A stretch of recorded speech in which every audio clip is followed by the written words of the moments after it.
vamos do começo. Vamos lá. Olá, estamos aqui com Raimundo Luiz. E eu descobri que é irmão do Raimundo Silva, radialista. Mas são quantos irmãos, Raimundo? São 3 irmãos. Além de Raimundo, que não era Raimundo, era José Raimundo. José Raimundo Silva, Raimundo Luiz da Silva e Maria Cândida Silva Bessa, porque casou com um amigo meu, Rui Bessa, neto de Gomercindo Bessa. Então, essa era a família, os 3 filhos eram esses. E seus pais eram de onde? Meus pais, um era do Rosário do Catete, minha mãe, Eremita Moura da Silva. É um nome diferente, Eremita. Eu queria lhe dizer o seguinte, que ela, com esse nome estranho, era conhecida como Dona Anita, a doceira. Ela fazia doce, bolinhos de ovos, que vendia numas cestas, os meninos iam vender na rua. Desculpa. Iam vender na rua e ela era famosa por isso. Ela fazia os bolinhos para ajudar meu pai, que era filho de Aracaju. Interessante. Os pais dele, um português, um português. Veio parar em Aracaju? Veio parar em Aracaju. Outra coisa, barbeiro. De quem? Do bispo. Qual bispo? Dom José Tomás. Então, meu avô era o barbeiro do bispo de Aracaju, Dom José Tomás. E a minha avó era uma negra. Normal, né? O português queria que... Tinha essas tendências. Então, que se chamava Dona Joaquina, mas todo mundo conhecia como Dona Quininha, baixinha. Eu tenho fotos dela, mas não a conheci pessoalmente, nem ao meu avô. Mas meu pai era filho único e minha mãe era filha única. Então a minha família, daí em diante, é que vai, né, crescer, porque eu mesmo tenho uma família enorme hoje, né? Eu tenho bisnetos já e tal, né? Mas você é o mais velho, o mais novo do meio? Eu sou do meio. É, o do meio.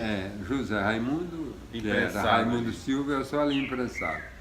Ele já faleceu há alguns anos, aqui mesmo em Aracaju, morou fora há muito tempo, e minha irmã mora em Salvador, ainda hoje é viva, linda de morrer, adoro, é a mulher que eu mais amo na minha vida, depois de Dona Lourdes, é minha irmã. A vida inteira, a diferença de idade é muito pequena, e naquele tempo a gente ia dançar juntos, saía juntos. Um cuidava do outro. A gente se cuidava. Interessante. E aí você você disse que você foi fazer você precisou trabalhar cedo? Bem, é assim, meu pai, como todos os pais, ou me parece que a partir dessa época achavam que os filhos deveriam estudar. Então, com sacrifício, eu estudei no colégio salesiano, colégio pago, né? Para você ter uma ideia, o colégio salesiano, eu saía da rua de Maruim, com Itabaiana e Santa Luzia, de bonde. O bonde circular, ele circulava subindo Laranjeiras, passava aqui na Pedro Calazans, e ali na esquina da Pedro Calazans ele parava, onde só existiam sítios, e lá dentro o colégio salesiano, no meio de sítios, assim, com muitas fruteiras, as ruas não tinham calçamento, nada. Não tinha rua propriamente dito, era um caminho, como no interior, né? E então era aí, e a gente tinha que, eu não poderia sair da rua de Maruim, porque era muito longe da rua de Maruim, com Itabaiana e Santa Luzia, para o colégio salesiano, naquele tempo era muito longe. Tudo isso aqui não existia de um modo geral.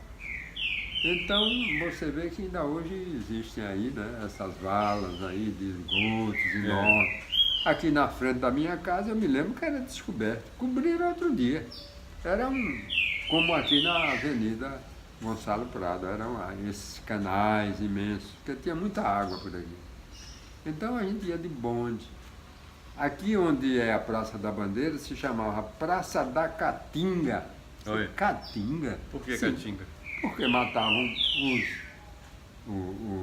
bois para a alimentação da população, aí era o matador e deixavam os restos, os urubus vinham, era uma caatinga. Caatinga cheiro, não era caatinga, Fedia mesmo. não era com 2 A, não, com um A só. Pois é, Alexandre. E aí, Raimundo, você vai fazer um concurso com quantos anos? Ah, e era sim. concurso para ser contínuo, estagiário, era para quê? Eu vou lhe contar. É assim, naquele tempo, aqui um rapaz naquele tempo, como eu, na minha idade, né? Sei lá, 18, 19 anos, ele só tinha 3 opções. Se a família fosse rica, tivesse condições pelo menos, ele iria estudar em Salvador, em uma universidade. Ia estudar engenharia, medicina, direito, na Bahia, porque aqui não tinha. Não tinha nada. Ou então ele fazia uma prova para ir para a escola de sargento das armas, ou então para Agulhas Negras, onde ele faria carreira e depois chegaria a general, como eu tive um colega que chegou a general. E a terceira alternativa, a mais viável para quem preferia entre a área militar e a civil, a área civil, Banco do Brasil, concurso. Então eu me dediquei a estudar para concurso do Banco do Brasil. Quais eram os bancos que tinha aqui naquela época? Que você Além falou? do Banco do Brasil, nós tínhamos o Casa Bancária Freire Silveira e o Banco Dantas Freire. Bancos grandes, né? Bancos sergipanos, de proprietários sergipanos e que funcionavam aqui. O Banco Mercantil Sergipense também, era grande também. 3 grandes bancos. Os outros não tinham, eram só esses 3. Além do Banco do Brasil e do Banco do Estado, que fechou. Esse não existia na época. Ele começou ao mesmo tempo que começaram as primeiras casas bancárias e bancos menores, mas ele fechou. Meu pai trabalhava lá e ele fechou. Anos depois é que funda um banco de fomento, mas aí é outra história, porque eu até participei dessa fundação. Pois é, meu amigo, de maneira que eu fiz o concurso para o Banco do Brasil. Para ser o quê? Para ser escriturário. Escriturário. Para escriturário tinha concurso.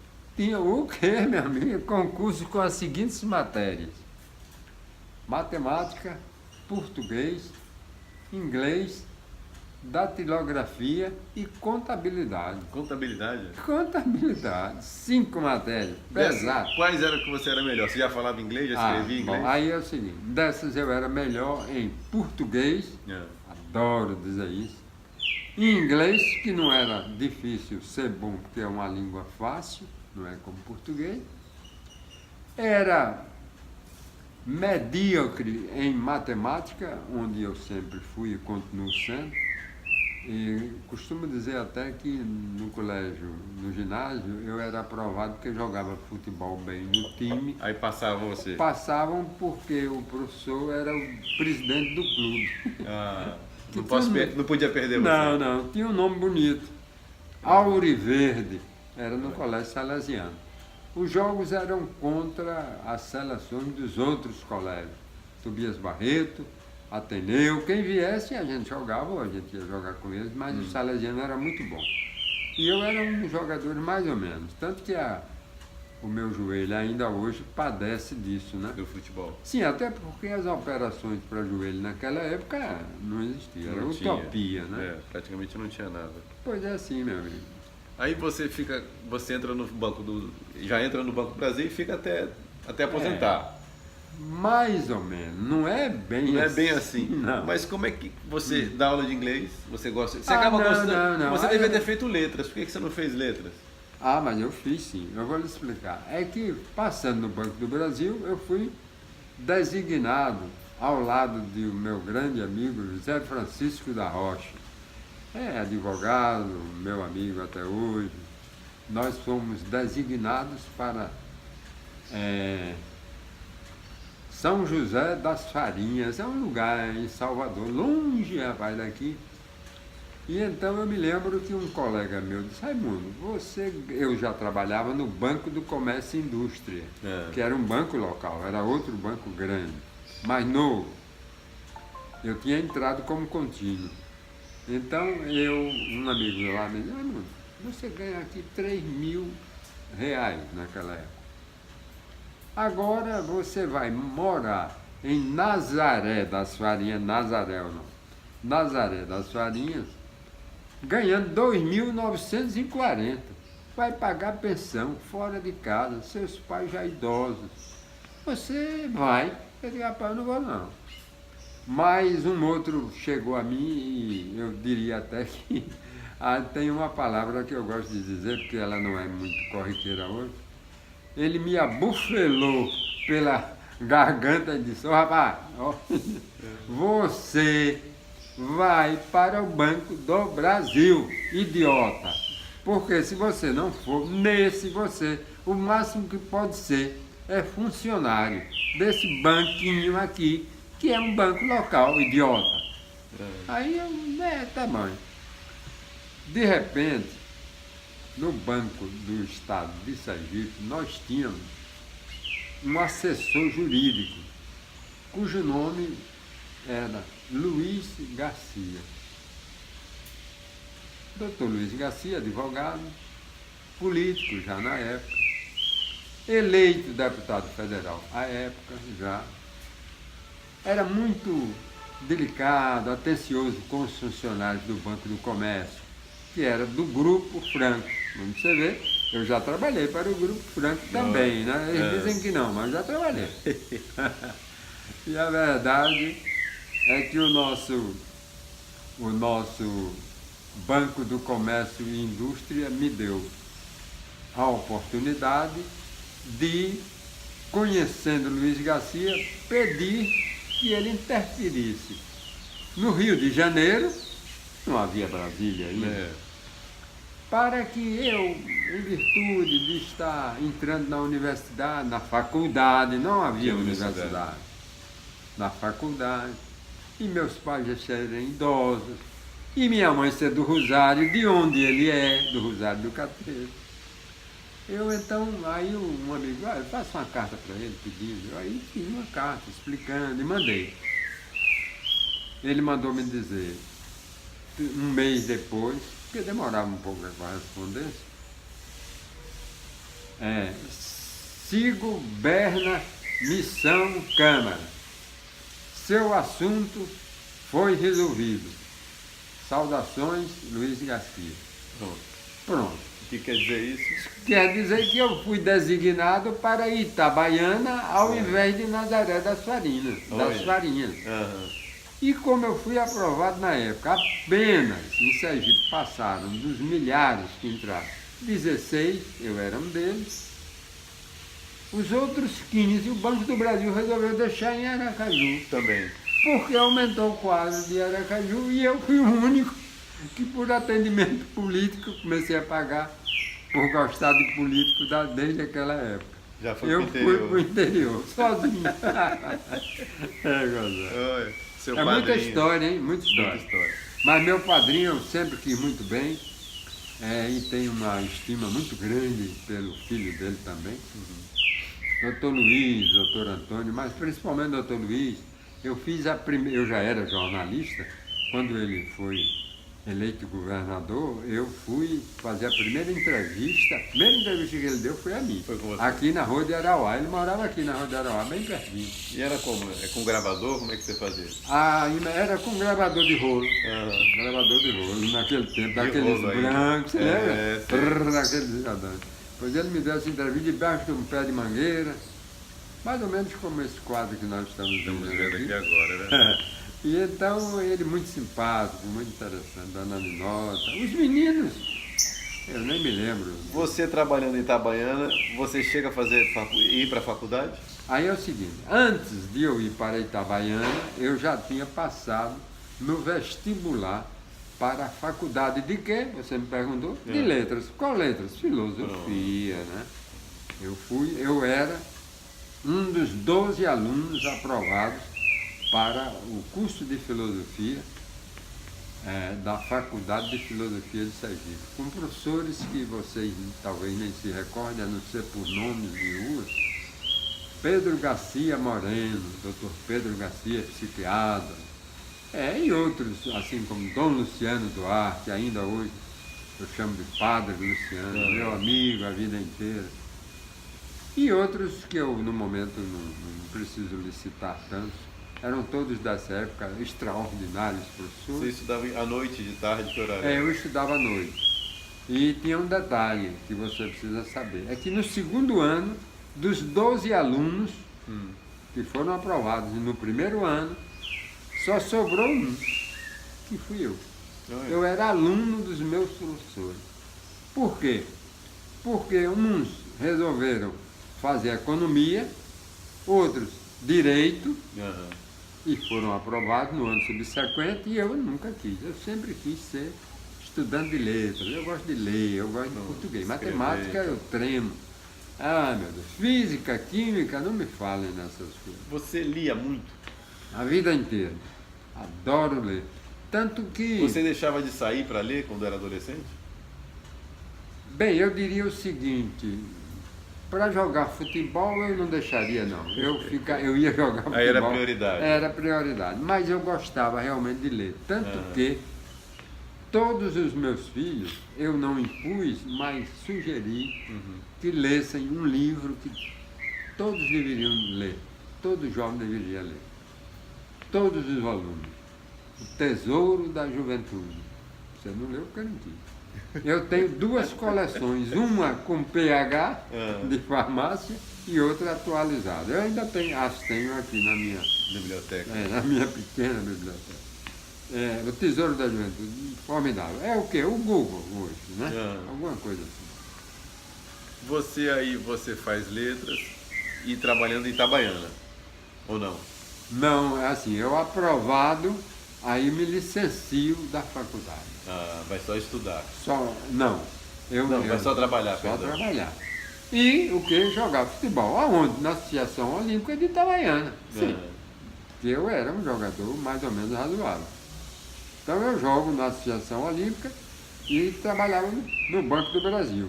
E era professor, aí aquela parte que você me falou, professor do ginásio Murilo Braga, que ainda hoje subsiste, é grande colégio.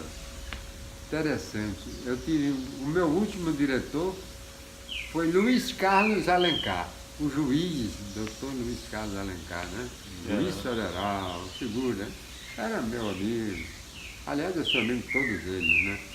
Coitado, morreram dois recentemente, duas figuras notáveis, né? E o pai dele eu conheci também, cearense, Clodoaldo de Alencar, poeta, formidável. Clodoaldo de Alencar era o pai. Clodoaldo de Alencar, que a gente chama Alencarzinho, foi reitor. Esse nós fomos juntos, diretores na Rádio Cultura. Aí é outra história, meu amigo. Mas a gente chega lá para frente ainda. Ainda? Aí você suspende lá os estudos, fica no Banco do Brasil, jogando bola e tal. E estudo, onde é que volta o estudo? Vai dar aula de inglês? Sim. Vai dar aula de inglês? Muito bem. Então... Em turma mesmo, em colégio? No colégio Murilo Braga. Aí já começa um tipo de comunicação de alguma maneira. Sem comunicar dúvida, com o aluno, com as pessoas. Sem dúvida. Você já era à vontade com sala de aula? E vou lhe dizer, interessante. Eu não sei onde eu me inspirei, mas as minhas aulas de inglês, para facilitar os alunos, era feita da seguinte maneira. Diz, olha, hoje nós vamos conhecer palavras uma palavra e que outras palavras semelhantes querem dizer outras coisas, para facilitar o dicionário, o acervo de palavras que vocês vão aprender no inglês. Claro que antes eu ensinava os verbos tradicionais, né? To be, etc., to have, etc. Isso era necessário. E o alfabeto. Todos sabiam as palavras, pronunciar as palavras do alfabeto, eu diria, inglês. Não era o norte-americano que não existe. Bom, era como o nosso português. Então a sala de aula era assim, eu dizia, bom, hoje nós vamos... Aí escrevia no quadro. Dá um exemplo. God, G-O-D. Aí eu escrevia God e botava mais um O no meio. Ficava good. Aí escrevia God, não, goods e mais um S no fim. Aí eu dizia, olha, essa palavra aqui, a primeira, God quer dizer Deus. Essa segunda, que tem dois O's no meio, quer dizer bom. E essa aqui, que tem dois O's no meio, um S no fim, quer dizer bens, coisas que você possui, mercadorias. Então, nós estamos aprendendo 3 palavras de uma vez. Vejam que na outra aula eu vou perguntar sobre isso. Fazia o mesmo com as cores. Eu dizia, olha, esse lápis é preto, olha, preto é black. Aquele quadro de que cor é? Black, black, né? Então você já sabe que preto. Aí eu mostrava os objetos. E associando, mais E fácil. associando, para poder eles aprenderem. E segundo Zé Queiroz da Costa, nosso querido amigo Zé Queiroz da Costa, uma figura brilhante de Itabaiana, que foi meu colega do Banco do Brasil também, quero muito bem, ele me disse que foi o melhor professor de inglês que ele já teve na vida. Imagina como ele sabe pouco inglês, ele não vai além do good morning. Mas é isso, meu amigo. Mas você perguntou... A gente quer chegar na comunicação, e aí eu vim pelo certo. inglês, que eu acho que de alguma maneira isso te ajudou É a verdade. se comunicar e vem vindo um Verdade, caminho aí verdade. pela comunicação de alguma maneira. É verdade. Você- Aí, é o seguinte, conhecendo a língua inglesa, assim como quase por obrigação, mas também porque eu tinha muito prazer com isso, me dar aulas, lidar com alunos, né? Pronto. Era muito bom, muito interessante. Murilo Braga, o colégio, até que me recordo de muita coisa. Pois bem, 4 anos depois, por causa do futebol, eu consegui que um colega do Banco do Brasil, em Aracaju, amigo de um diretor sergipano do Banco do Brasil no Rio, conseguisse a minha transferência para Aracaju a fim de eu jogar futebol. Pelo banco. Não, Não, ainda no bem. Clube Esportivo Sergipe. Então tá Ele bom. era um paredro do Sergipe, né? Então tá explicado. Péricles Sampaio. Péricles Sampaio, ele era contínuo no Banco do Brasil e muito amigo desse nosso colega diretor, que nós conhecíamos como Doquinha, né? Doquinha, ele era uma pessoa formidável. E ele conseguiu essa transferência. E eu vim, mas aí o compromisso era jogar futebol no Clube Esportivo Sergipe, onde eu joguei. Joguei umas Que não era partidas. problema nenhum jogar Nenhum, futebol. jogar não era futebol problema. não era problema. Pois bem. Aí então eu vim para Aracaju e fiquei no Banco do Brasil. Eu volto aí para a faculdade de filosofia. Aí sobra mais tempo. Sim. Aí eu E tinha para tempo. Itabaiana naquela época, como é que era o percurso? Você tinha que pegar um ônibus, tinha ônibus direto, não tinha? Não tinha Como é que era ônibus. essa novela? Tinha Marinette. Aham. O nome é Marinette, cara. Naquele tempo não era ônibus. Ônibus era chique. Era chique, né? A gente não sabia dizer. Aham. Então eram as marinetes de seu... Há 2 horas até Itabaiana, não? 2 horas de viagem. Vinha por Laranjeiras, aí por dentro e tal. E tinha também as viagens de numerário, porque o banco lá era arrecadador. Quando chegar no limite de arrecadação, o dinheiro não podia ficar em Itabaiana. Aí fretavam um dos 2 táxis, que não era táxi naquele tempo, era carro de aluguel, lá de Itabaiana, e um dos 2, que eram pessoas muito conhecidas da cidade e tal, eles vinham nos trazer. Eu e um outro com as malas de dinheiro, rapaz. Olha. Era por aí, por esse...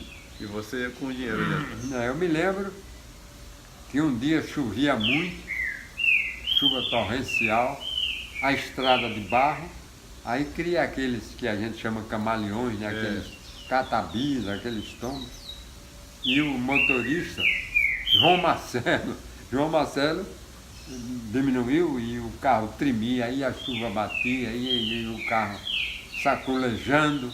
Então, eu disse, João Marcelo, vá mais devagar. Aí ele disse, mas eu estou a 20. Eu digo, vá a 2. Interessante. Pois bem. Então, aí você consegue vir para Aracaju, aí fica mais fácil as coisas. Para estudar, né? Aí eu vou para a faculdade, onde eu continuo estudando. E continua a dar aula também? Aí é que está. Surge... eu já disse, se não disse, vou dizer agora, que eu sou maníaco pelo esporte. Eu era um desportista, eu gostava de praticar futebol e etc. Então, por essa razão, aqui em Aracaju, agora aí, desculpa, porque está chegando ali. Para, não? Para, posso parar. Bem, aí você, em Aracaju, alguma coisa acontece que se aproxima mais ainda da comunicação. Em que momento é que isso acontece?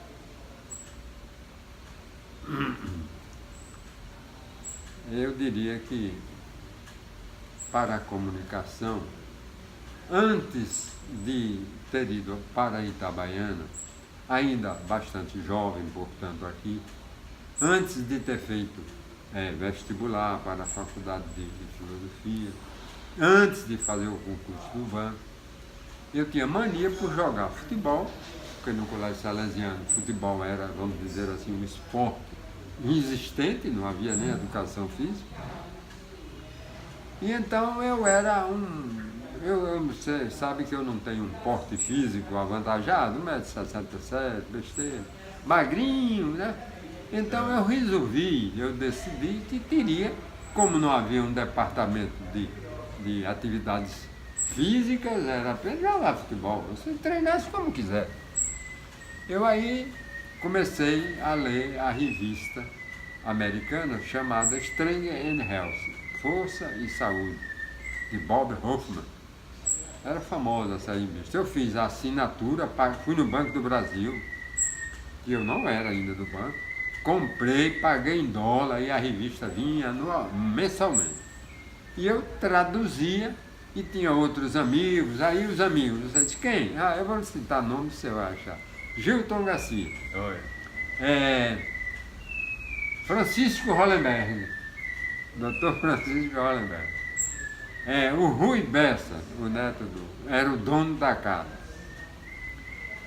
E outros tantos que no momento, mais logo eu me lembro, aí nós resolvemos, Eurípides Filizola, aí nós resolvemos fundir cimento em latões de manteiga, sim, com ferro e uma barra no meio, viu? E nós então usávamos para fazer as séries de exercícios que eu traduzia para o português, que são os exercícios tradicionais que aí estão, né? Seria o quê? O agachado, seria o supino, seria o rosca, seria o leg press, seria o que a gente chama de remada, aquele de puxar assim, com os pesos. E em séries de 3. A alimentação, eles falavam que era bom, proteína, ovos. Aí eu tinha colegas que comiam meia dúzia de ovos por dia. Eu nunca consegui, porque eu nunca fui um cara assim. Pois bem, então era muito restrito. E eu, que gosto de letras e de esporte, teria que estar vinculado àqueles que trabalhavam nessa área, divulgando. Quem? José Eugênio de Jesus, gráfico da imprensa oficial. Bandinha, gráfico da imprensa oficial. Zé Félix, que foi vereador várias vezes, da Polícia Militar, major, depois coronel, era o presidente da Associação dos Cronistas Esportivos. E eles conseguiram, na imprensa oficial, lá dentro, trabalhando sem remuneração, usar aqueles tipinhos, que era assim, né? Tipo, botava letra por letra, para fazer um jornal. Um jornalzinho que eles chamavam Gazeta Esportiva. E já tinha circulado uma vez, de 2 em 2 meses e tal. Falando então com o Eugênio, muito meu amigo, faleceu recentemente, tenho muita saudade dele. Então ele disse: Raimundo, você escreva um negócio aí sobre esse negócio de halterofilismo. E eu fiz a primeira coluna, chamada Halterofilismo e Não Musculação, aí ensinando os primeiros movimentos, que são esses tradicionais: o snatch, o clean and jerk e o sketch. Quer dizer, são os exercícios olímpicos hoje, né? Que outro dia eu vi uma competição, é um negócio assombroso. Quanto eles levantam de peso hoje, né? Pois bem, eu então comecei a escrever nesse jornalzinho que sai de 2 em 2 meses. Então eu diria que aí foi o primeiro passo que eu dei no setor de jornalismo. E é interessante que eu passo depois a ser um radialista, mais do que um jornalista, e me tornasse, na hora de registro, jornalista, e só ser jornalista há de referendo ex officio, por força, todo mundo sabia que eu era um radialista, e o presidente atual, nosso querido Cabral, que eu coloquei para trabalhar na rádio, na TV APLP. Ele começou lá, ele estava comigo, um garoto, hoje em dia é meu presidente, figura notável. Né? Se aposenta ano que vem, Cabral. Cabral, né? Que bom, né? Um abraço. Eu sempre mando abraço para ele pelo Face. É uma figura. Pois bem, então diante disso eu quero dizer que as minhas atividades começaram aí, de maneira, na mídia impressa. Depois eu fui... Eu estudava na Faculdade de Filosofia, então a Arquidiocese verificou que não apenas a Rádio Liberdade e a Rádio Jornal deveriam existir, mas a Arquidiocese deveria ter uma rádio. E então eles conseguem uma rádio, o Dom José Vicente Távora, né? E o Dom Luciano, presidente. Dom Luciano, diretor-geral da Faculdade de Filosofia. Aí me chamou, muito meu amigo: Raimundo, rapaz, você gosta de esporte? Rapaz, vá fazer lá uma ajuda no setor de esporte. Bom, é o que eu não entendo nunca, porque esse ditado, caiu a sopa no mel. Eu não entendo, não. Esse eu não entendo. Pois bem, caiu a sopa no mel e eu fui. Peguei um gravador de rolo, fui para uma sala, escrevi o texto e gravei e escutei. O que eu não gostei, eu modifiquei, fui fazendo. Tinha tempo enorme para fazer isso, o gravador à minha disposição, a rádio ainda ia entrar no ar. E então eu decidi que o meu comentário se chamaria Falando Francamente sobre Esporte, e eu falaria no programa de esportes. Mas o nosso padre Luciano resolveu que eu não iria ser só o comentarista, mas o diretor da equipe. Aí eu tinha que ter uma equipe, né, para poder transmitir futebol. E eu lhe digo sempre, vou repetir mais uma vez, sempre procurei me cercar dos melhores do que eu. Bom, então... Quem é bom nisso aí? Paulo Gomes, nome que ninguém fala mais hoje, locutor, narrador excelente. E depois todos os melhores iam para a Rádio Cultura, porque como o esporte, eu mudei o estilo do esporte. Os jogos em Aracaju eram transmitidos pelas outras emissoras, Flamengo e Fluminense, Santos e São Paulo, não os jogos daqui local não nada. se transmitia. Aí eu mudei tudo. Não, na Rádio Cultura nós vamos fazer um programa sobre as atividades esportivas locais. Eles lá não têm o locutor do Flamengo, então aqui vai ter o locutor do Confiança, que não era o Confiança. Vai ter do Cotinguiba, vai ter do Olímpico, vai ter do Sergipe. E então tinha um locutor para todo dia, durante o programa, dizer, treinou e tal, fulano tal, foi contratado. E aí, o que aconteceu? Sabe que todos nós somos bairristas, então a audiência da Rádio Cultura no setor de esporte foi para os píncaros da Lua, enquanto as outras caíram. E nós começamos a nos articular para transmitir o futebol daqui, de Aracaju. E conseguimos. Conseguiu. Meu amigo, o handtalk era quase uma bacinha, não era um aparelhinho desse que você traz e nos grava, né?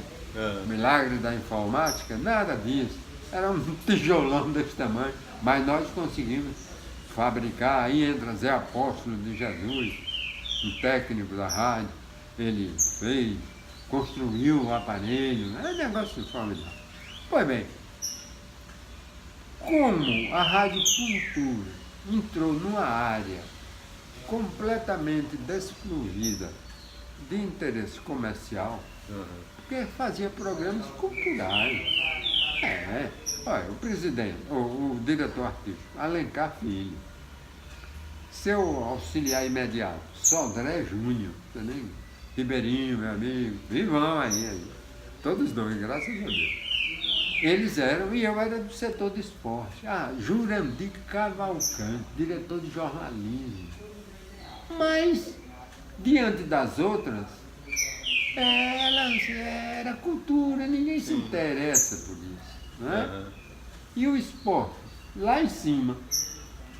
Um dia a diretoria da rádio, formada por Dom Luciano, Coronel Marcos Ribeiro e do seu Pedro Silva Bastos, figuras de muita influência em todos os setores, se reuniu e decidiu que nós eles deveriam, estender o trabalho do esporte para toda a rádio. Ou seja, as reportagens que a gente fazia, eu não queria que os nossos repórteres fossem fazer a reportagem do assunto comum e meter no setor de Jurandir. Né? E os setores culturais foram minguando aos poucos, a ponto de Alencar reconhecer que havia, vamos dizer, um desinteresse, né? E ele pediu para sair. Quem é? Aí eu cheguei lá, era diretor artístico, eu. Aí veja bem, isso eu digo sempre, mas ratifico mais uma vez. Ratifico. Nunca tive interesse, nunca lutei para ser o diretor artístico. Qual é o interesse que eu tinha? Eu gostava de esporte. Mas quando me dão uma responsabilidade, eu aí, muito bem, quem é bom nisso tudo? Aí os melhores vêm para cá, Carlos Magalhães, o Wellington Elias, uma equipe assim, Canabrava de Mendonça, os melhores que você já ouviu falar. Tá bom. Eles não somente queriam, mas insistiam em vir para o Eldorado do rádio, que era a Rádio Cultura, no setor de esporte, e agora entrando também na política com a mesma atividade do setor de esporte. Aí nós crescemos politicamente, é aí que eu entro na área política, que aparecem os nossos Lorival por lá, né? Querido amigo Lorival Batista, figura, né? Por causa dos meus olhos verdes, depois eu conto essa. E então, meu amigo, o certo é que foi dessa forma que eu me tornei um radialista, que diante de Raimundo Silva, meu irmão, minha mãe sempre disse: meu filho, você é bom, bonzinho. Agora, seu irmão era muito melhor. E realmente a voz dele não tinha comparação com a minha. Apaixonante. Por mais que eu seja, e isso eu quero dizer, talvez nem acreditem, eu sou um apaixonado pela língua. Língua para mim é importante. Se eu aqui disse alguma coisa descabida, já estou pedindo perdão por tudo, porque eu acho que a gente deve ser primoroso com a língua portuguesa. É difícil, é muito difícil, mas tem que se esforçar. Tem que se esforçar. Pois bem, então os meus comentários eram realmente muito seletivos. Aí já na parte política também. Sim, sabe por quê? Porque eu tenho mania de passar ideias. Eu passei a ideia para a diretoria que todo jornal tem uma editorial. E rádio não tem. Mas a Rádio Cultura passou a ter. Eu disse, por que não ter? É, Aí, nossa opinião. jornal também, pronto. Né? Então, o editorial da rádio se chamava Nossa Opinião, que ainda hoje existe. Ainda tem. E dela fazia parte José Silvério Leite Fontes. É tudo assim, né? João Oliva Alves, meu professor. Trabalhei com ele na Cruzada, meu mestre, eu chamo ele meu. João Oliva. Dom Luciano, Jorge de Oliveira Neto, Paulo Machado, outro professor, José Silvério Leite Fontes. Quer dizer, era uma equipe. Todo dia um fazia uma crônica Certo. que tinha treinado para ser comentarista, apresentava. Depois de mim, pensa, outros me sucederam apresentando essa crônica, que eu lhe digo, era 1h da tarde. Não tinha televisão, era uma grande audiência. 1h da tarde, Nossa Opinião. E então eu fazia aquilo gravado antes, né? Eu fazia com muito estilo, procurava não ter erro. E na verdade eu quero dizer a você o seguinte, que outros vieram depois de mim, Reinaldo Moura, nomes famosos, Gilvan, muitos outros. Nenhum, eu digo, eu não me comparo com ninguém, mas como era eu que escrevia, porque esses figurões escrevem uma semana, 2, na outra não manda, aí eu tinha que fazer. Então eu passei a saber escrever editoriais. E isso me valeu também na minha vida jornalística e posteriormente como auxiliar de governo, como marqueteiro. Cheguei a lhe conhecer, aprendi muito. Também. Então é por aí. Eu vou terminar o programa hoje, porque a ideia era saber como é que você entrou na comunicação e você tem outros compromissos também, ele é muito ocupado. Mas eu fiquei impressionado, você está com quantos anos? 88, agora em setembro, 89. Isso, setembro, eu sou de setembro também, sou dia 1º. Eu sou do dia 28. Eu sei. Raimundo Luiz, até hoje, ele ainda escreve, ainda é ghostwriter, não é isso? Ghostwriter. De algumas pessoas ainda hoje. E freelancer. E freelancer. De jornais. Daqui eu e de fico fora. impressionado, faz revisão, trabalha normalmente ainda, tem a cabeça muito lúcida, preparado para discutir, conversar sobre qualquer assunto. Mas como a ideia do programa hoje era entender como ele entra na comunicação. Eu acho que a gente concluiu isso ainda para dar entendido. Mas temos assunto ainda para uns 20 programas. Aí cada deixa dele tem uma história diferente para enveredar por aí afora. Queria te agradecer, Raimundo, de coração. Foi um prazer, uma grande honra. Alexandre, é o seguinte. Eu lhe quero bem de graça, né? Então não adianta eu dizer mais nada além disso. Muito obrigado. Eu agradeço. Estou sempre às ordens, é um prazer enorme. Eu gostaria de contar todas as histórias que eu vivi. E vamos ainda. Mas eu... Em outro momento. Sempre que você quiser, qualquer momento. Então tá bom. Muito obrigado então e até a próxima aí. Muito obrigado. Ok, um grande abraço.